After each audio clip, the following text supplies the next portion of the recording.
Alright, flatbread pizza. So I started making this flatbread about 2 weeks ago. Made a few different styles. And right now I'm just going to show you. So I just did the flatbread in the pan. I'm going to explain that to you in a minute. And then I heated up the sauce, homemade sauce. And then once the flatbread was almost about ready, I made it a little bit thicker than I wanted to. It's almost about a ½ inch thick. So it's like a Sicilian pizza instead of regular pizza. Then I put the sauce on, my homemade vegan cheese. Now I'm just gonna cover it and let it finish warming and melting that way. And when that's doing that real quickly, I'll explain how I make everything. So I'm just gonna cover it like this and leave a little corner open. Now this is brand new to me. I've made pizza before, vegan pizza, my own bread pizza and stuff like that, but I've never made flatbread pizza on the stove, so this is new to me. But I think this should work. Alright, so the vegan cheese is simple and easy. So you get yourself some Thrive Parmesan shaker cheese. It's really excellent. ThriveMarket.com.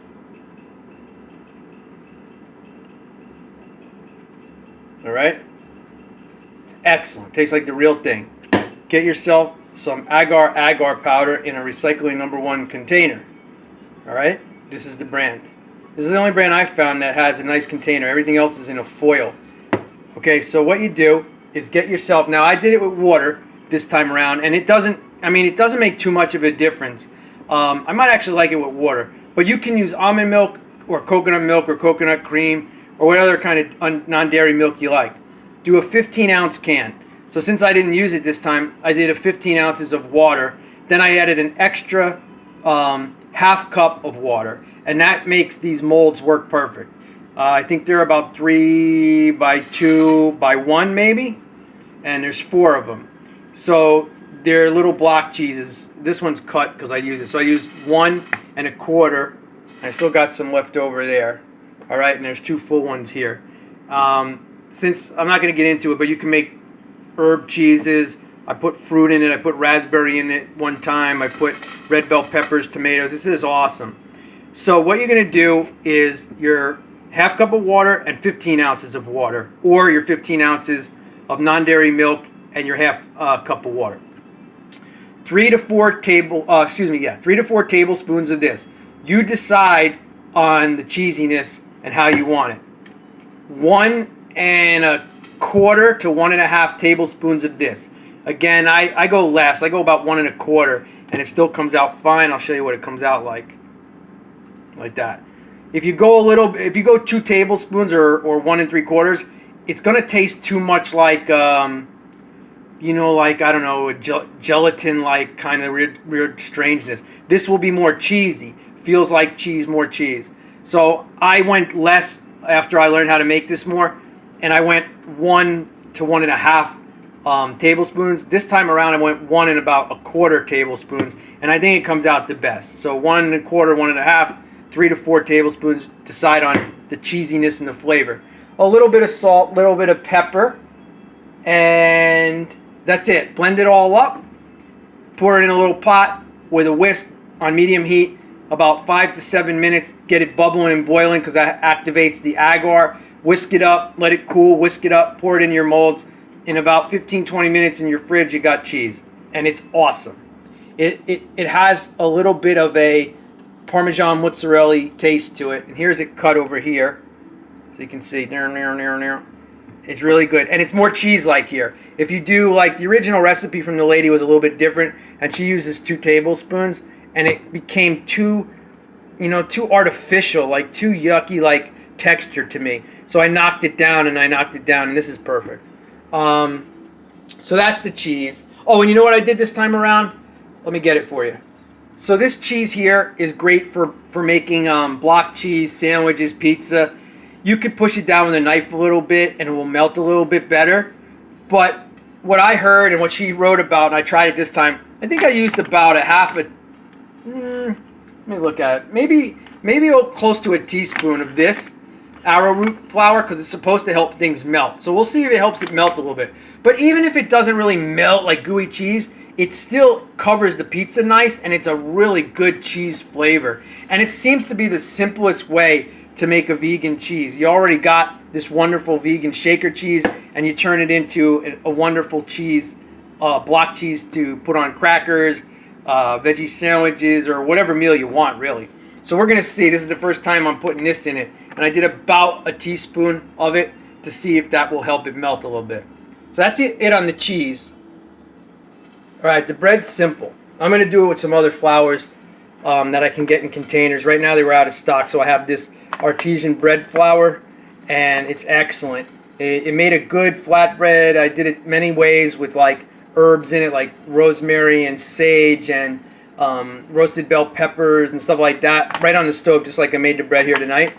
And it's just wonderful flavor. Then I made it with oregano, which I did tonight, and it had a pizza crust flavor to it. So I said, oh, I want to make pizza with it.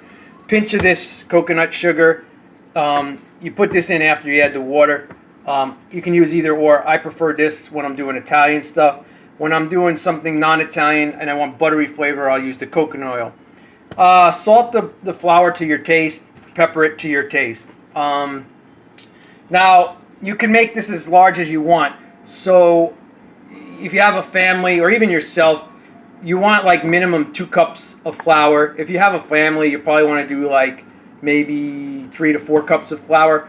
And the water, you don't really have to know the water. You just get it to a texture. Let me show you. Let's see if I can do this one hand. So you get it like it's almost like a pancake batter. Now I think it's because of this bread. It has almost like a yeasty bounce to it. It does have about a teaspoon, or excuse me, a half a teaspoon of baking powder, but I think it's just the bread. So you get it like that. And that way it puffs up and has a nice flat bread to it. All right? So you just add the water and mix it and stir it until you get that consistency. You don't need to know exactly how much. Then after that, just drizzle in some olive oil, or if you prefer that, some of that, probably like a half a teaspoon or something. It gives it a nice little flavor. And then you just put it on a medium stove with some oil in the pan. It's usually only about 2 to 3 minutes per side, and it fluffs up. You should probably make them about an 1/8 to 1/4 inch thick when you're doing pizzas. And if you want a flatbread to like fold up and eat, or tear, or make a veggie sandwich with, then you probably want it about a 1/2 inch thick. But you work 1/4 to a 1/2 inch.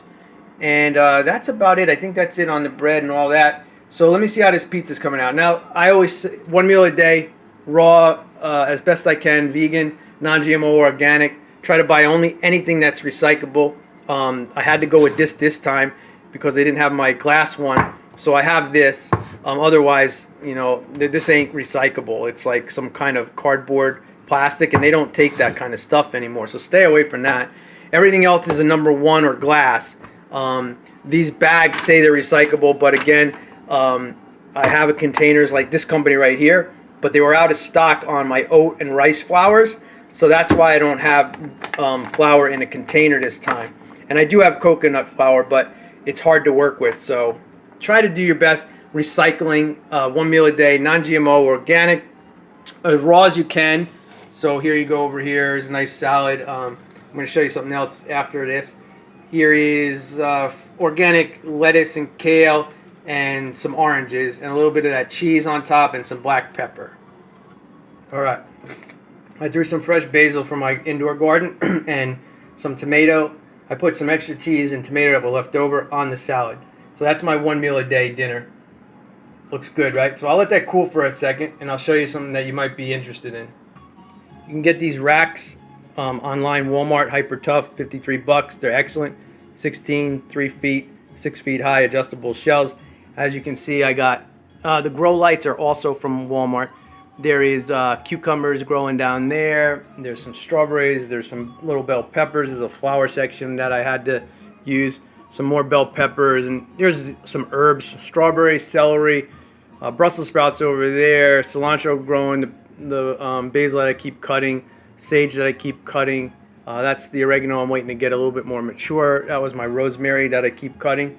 So you can do this indoors. It's excellent. I'm a second floor apartment, so you can see how easy it is to grow stuff and save yourself money, and it's really awesome.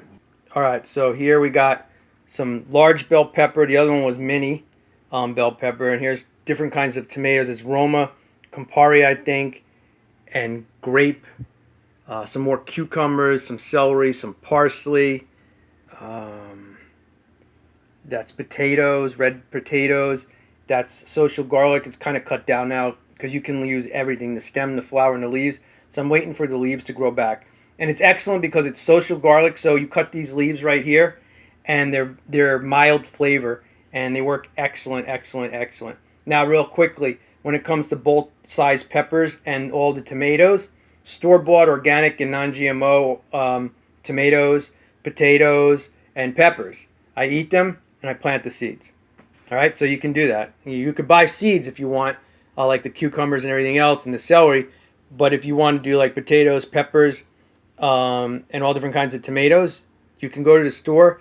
If you feel comfortable with the truth that they're non-GMO and organic, although you would do the same thing with a seed packet, and then you grow them. Eat them, grow them, eat them, grow them, eat them, grow them.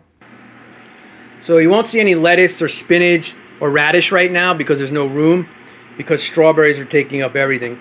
It's been 15 months since I've been doing this. I started out with 6 strawberries. I counted 79 tonight. Yes, that's correct, 79. And they're everywhere. You saw a couple on the other shelf, and then you see them all here. And you can see them growing. I just picked 5 yesterday. I think there's 3 more ready to go today. So remember, I had 6. Now there's 79. And then I just got this last week. Some lilacs, fresh mint from the wild that I picked that grows well. And then here's all the baby strawberries. So as you can see how small they are. And then here's how they grow with their runners. And then you make more babies and more babies. There's a whole bunch more babies. The 79 includes stuff like, that's a baby. Those 2 are babies. And this plant is a baby. That plant's not even 3 weeks old. And you can see this hanging out here. So normally I'd have lettuce and spinach and radishes and radish greens and carrots. But there's no space for it right now. But this is a 1,000 square foot 2-bedroom apartment, and you can see how easy and affordable and how nice it makes your house, and picking berries and picking cucumbers and tomatoes and everything right for your meal. And it's a lot better than paying $4, $5, $6, $7 for everything you need. Even herbs are expensive. Oh yeah, and the beauty of it is they reseed. So whether it's like flowers or even cucumbers, you can let the cucumbers go until it gets ripe and use that more than ripe and use the seeds. The tomatoes, the red bell peppers, the potatoes, keep a couple aside to spud them. Onions, I got green onions growing, but they're not up yet. So yeah, there's so many awesome things to do. And once you get it going, like it took me a few months to get things organized and then to see how this operates. I'm not like a professional. I just started doing this. And you can see it in a apartment, whether you have a garage, whether you have a basement, or whatever, a sunroom, you can put one of these in. I got 4 now, and the reason I got 4 is because of this. Otherwise, I would only had the 3. Excellent, right? Okay, so I added to the salad, and let me put this on pause. Well, let me see if I can pick this up. So you show you. Take a bite of it.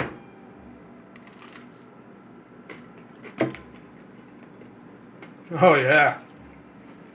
Without even turning your oven on. Now, see if you can see it. It may look a little doughy in there, but it's not really. Because it's like airy. It's got a great taste. You decide on how thick you want it. And you know, play around with a piece first if you're new to doing it on the stove. And eat a piece by itself. But if you want it to taste like pizza, throw oregano in there. Salt it up, add the olive oil in your batter, and remember, leave it the thickness I showed you, the liquidiness, and that's it. And like I said, the pizza, like so, if you push it down, it squishes like cheese and stretches, you see? Like that. It's excellent. And it's quick and easy to make. You don't have to knead the bread, you don't have to use yeast. Veggie wraps, because you can make them thin and cooked right, and you can fold them up like a veggie wrap, tear it for your side dish. What else did I say? Or make these pizzas with it. How awesome is that? So it's getting it's still warm, so I want to eat it. So hope you enjoyed this and that you get some inspiration on cooking your own food. 1 meal a day, non-GMO organic, grow your own food, and only buy what you really need and what's truly, truly recyclable. Like I said, those 2 bags are an excuse. I couldn't find the what is it called, tapioca flour, in any container. And the other flours, I'll show you real quick so you see what I'm talking about. So here's what I'm talking about. I'm not a professional baker. I make bread. I'm pretty decent at it. But coconut flour, rice flour, oat flour is not like the easiest thing compared to like all-purpose or bread flours. It's just a little bit different and tricky. But when I do get those other flours in and I can make this recipe that I'm making here, even if it's off a little bit, but I can still make good bread with it on the stove, then I never have to buy a bag like that ever again. All right, as you can see that. But look, these are all containers that can be recycled. That can't, and that can't. It says it can, but it can't. You try to find a place that takes that, or at least in my state, by me. So this company is called Better Foods, by the way. All right. Oh, I forgot to tell you about the sauce. So a can of peeled tomatoes, chopped tomatoes, whatever you want to do, right? I put them in a food processor. I put some oregano, some olive oil, some salt, some pepper. I didn't have any of those garlic leaves to put in, but I had a white onion, or excuse me, a yellow onion.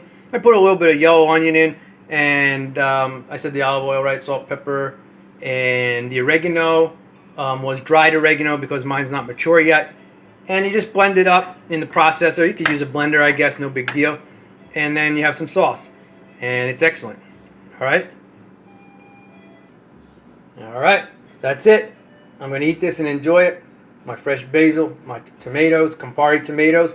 The seeds again, before I leave you. I'll take those seeds out. They're from tonight. And I'll let them dry and wash them off. And I'll use them to grow. These here, when you make your cheese, just throw it in a Tupperware or something, airtight seal. And it's good for up to about a week. And there's from last night's salad. Look at all the seeds. So I'll save them to make more tomato plants. All right? And those were store-bought Camparis. They're non-GMO and organic. If you're not familiar with a Campari, it's basically a cherry tomato that's a little bit larger. So they're a lot easier to work with and take the seeds out and stuff. All right? Lots of love to you all. Bye-bye.